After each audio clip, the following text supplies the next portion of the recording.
This is Backup Pixie Dust with a live blocking of Hecallsmehishild's Mystery Skulls animated fanfic, Torn Apart, from her Just Legend series. Chapter 13. Here we go. Let's hope this goes better than last time. Vivi dug her fingernails into her cheeks as the hole closed. As the light faded, so did his mansion, leaving nothing but an imprint to show where it had been. Her eyes darted from Aggie rocking on the ground to Mrs. Pepper disappearing into the dark after her husband to the all-too-still white lump of fur at the edge of the field. Louis was gone. She'd known he had to go. They'd talked about it, but then he'd promised to never leave her again. And Arthur was gone too, and she was alone with a dog, a horse, 2 birds, and a loon. Maybe 2 loons, counting herself. Arthur had left. Arthur had been piecing things together the whole time while she'd bumbled around chasing the edge pieces.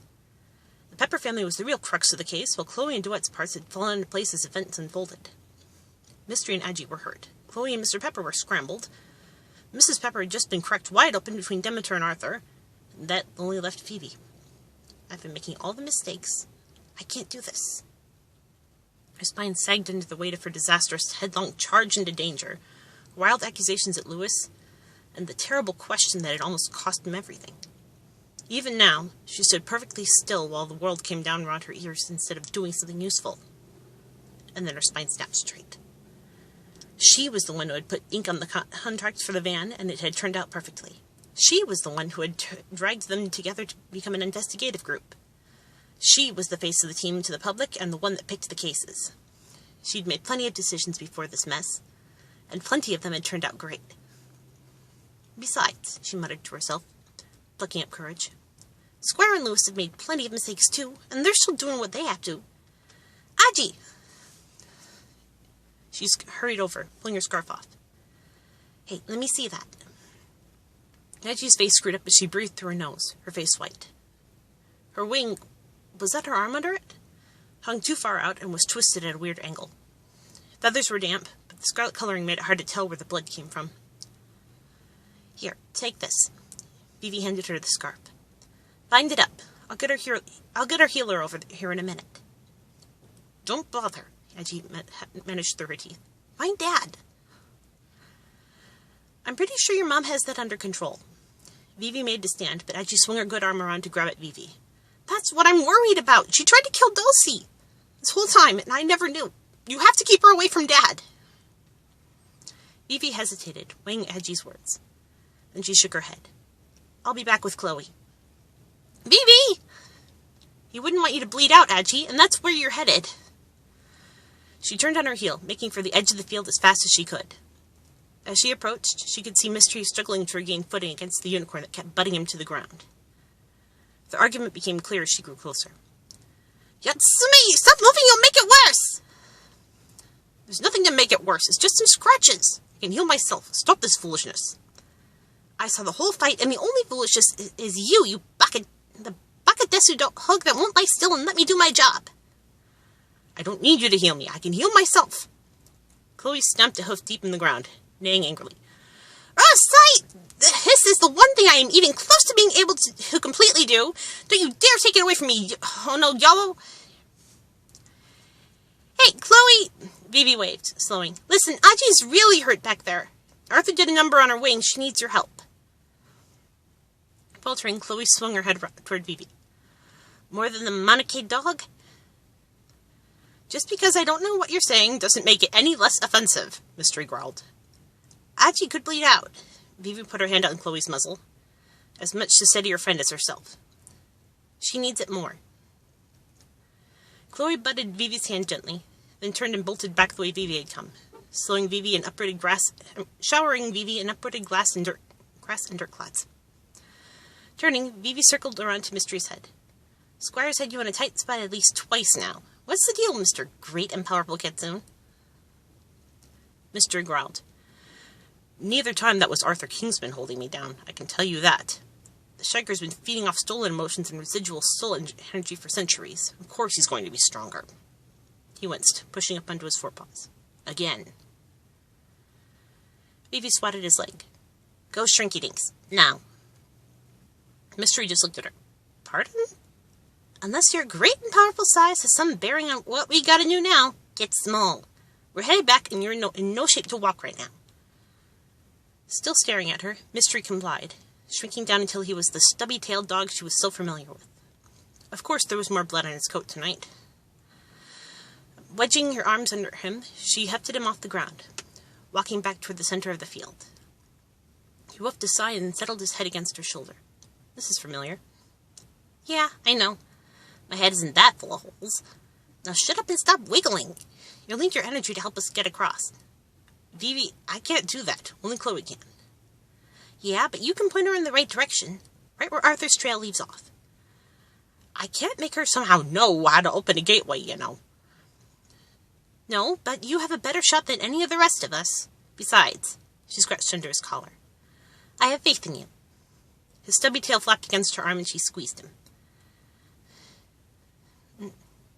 Mate, Aji-san. Ahead, darkness peeled away, back in a large circle around Chloe. Aji clawed at the edge of that circle, struggling to get to her feet. Aji-san, it doesn't feel finished. The healing things aren't.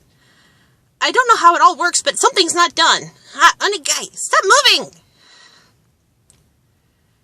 She could be slitting his throat for all I know, Aji shouted. I'm healed enough. I'm not losing him. She forced herself to stand and staggered away from Chloe, who followed anxiously. If you're just following me, why don't you carry me? She growled. Chloe snorted, nostrils flaring, and Vivi picked up the pace. Hey, Chloe! Chloe's ears lifted. Vivi-chan, talk to her! I can't make her sit still! I know, she's stubborn. But I can't hold the siren back, and I don't think you want to. Here, she set mystery at Chloe's lips. Next patient. Vivi! Mystery whined. Mystery? Sit. Stay. She managed to smile. Get to know each other. We have a road trip to plan, but I gotta round up the others. Can you? Mystery placed a paw on her arm, laying his ears back. She scratched behind one ear. Hey, believe in me too, okay? I got this. Turning, she caught up to Aji in a few steps. Good luck catching him in this state. What's that supposed to be? Aji huffed. Encouragement? Nope, more like a lead into offering someone to lean on, instead of trying to do it straight up and getting clawed in the face. Vivi replied. Startled, Aji snorted. Well, yeah, makes sense. Wincing, she lifted one arm and Vivi slipped under, wrapping an arm around Aji's waist and taking her weight. Watch it. I think it's the ribs. Didn't know Kingsman had it in him. Yeah, well, he's got something in him. He said not to do anything, you know. Right, a monster stands over my dad, and I'm supposed to do nothing. Can't you go faster? Don't push it. It was surprising, actually, how light Aji was. But Vivi wasn't about to take responsibility for a punctured lung or something, just because Aji was impatient. I don't think your mom is going to hurt your dad. What makes you so sure? Aji demanded. She was trying to murder Dulcie. Yeah, and she said why. Very specifically. She didn't try that on you, did she? Aji hesitated before answering. Well, no. And Kay? I guess not. Right. Only Dulcie. And there was a reason. There's nothing hanging over Mr. Pepper's head, so I don't think he's in any danger. Aji fell silent, but no longer pulled like a hoped-up racehorse. Voices rose and fell ahead, and Vivi turned them toward the voices. They had left the arena lit by Chloe, so she fished in her pocket for her cell phone, flipping on the flashlight. She shone it around, sweeping her arm back and forth until the light bounced off two figures. Mr. Pepper, dressed head to toe in black, cowering at the edge of the road. Mrs. Pepper only a few feet away on her hands and knees, reaching one hand out to him. Aji strained forward, but Vivi flipped her flashlight off and tightened her grip on Aji's middle, drawing a gasp from her. Stop. Just listen a minute. Neither of them acknowledged the light that had come and gone. Mr. Pepper cradled his head as Mrs. Pepper inched closer. Timothy, she breathed, so softly Vivi could barely caught it. Please, please know me. I don't know you, he ground out the words from behind his teeth. Who are you?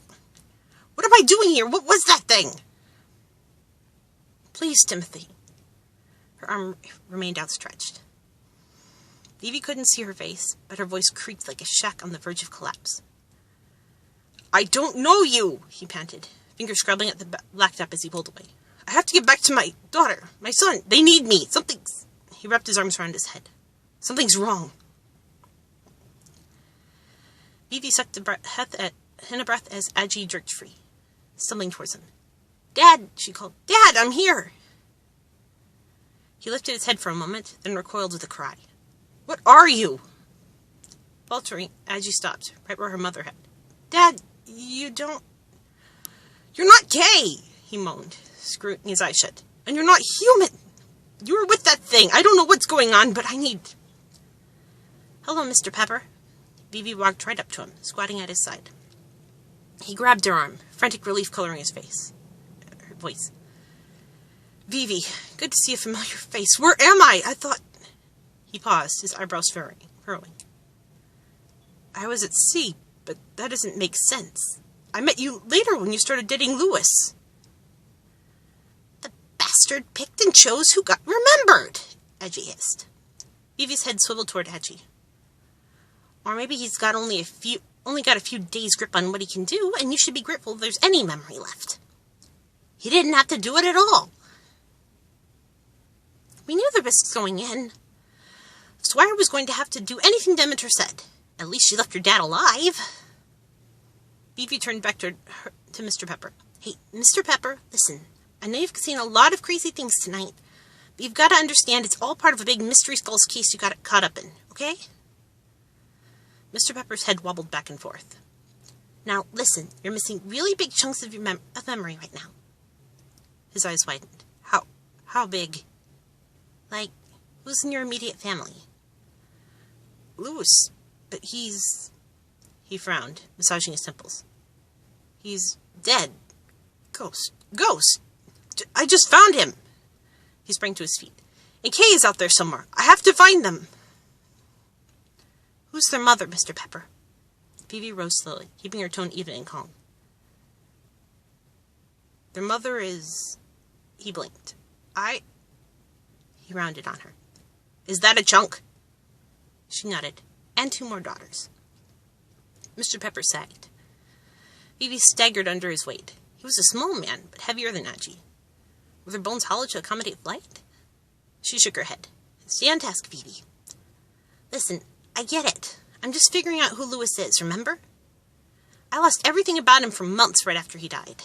I promise I'll personally help you sort things out, but right now we have to deal with this whole thing." She slipped her phone into his hand. "Call Lance Kingsman. Tell him Vivi sent you, and you need a safe place to crash for a while." "Safe? I can't go home?" "It's a long story, but people are looking for you right now." "We can't just leave him here," Adji burst out. Mr. Pepper tilted his head to glance at Adji, then averted his eyes, moaning. "Nausea?" Vivi guessed. "Splitting headache?" He pressed a hand to his stomach, nodding. "Yeah, violent memory wipe symptoms. It'll fade, but it takes practice. Like I said, I'll help you later. But for now, you need to go." "Kay," he rasped. "What about Kay? And Louis?" Vivi paused, trying to weigh her words. "They're involved, Mr. Pepper. Please believe me, it's best for you to go be with Lance now. I'll explain when we get back." Mr. Pepper stared down at the phone for a long time. Kay wasn't human either. Vivi bit her lip. "I'm sorry." He turned, trudging stoop-shouldered down the road, cradling his phone. "I'm sorry I don't know you." Mrs. Pepper doubled over, clutching her stomach and burying her face in her knees, air hissing out of her. Now Vivi crouched by Mrs. Pepper, hands laying on her shoulders. "Hey, listen. There's a lot we couldn't tell you back there, but it's time for a group huddle. Squire's still Squire, and Dulcie has a shot of getting him out of the cage if we all keep our heads. Dulcie has a shot of getting out of the cage if we all keep our heads." Mrs. Pepper lifted her head, staring at Vivi. "What are you talking about?" "Dulcie's curse. Everybody's got it through their heads that she has to go there, but the curse doesn't say anything about her staying for good. Squire's delivering her there personally." She squeezed Mrs. Pepper's shoulders. "And he smuggled Louis in to protect her." Alright, and I'm kind of wondering, what happens to a dead person when they go to a place where people can't die? That'll be interesting. Great chapter as always.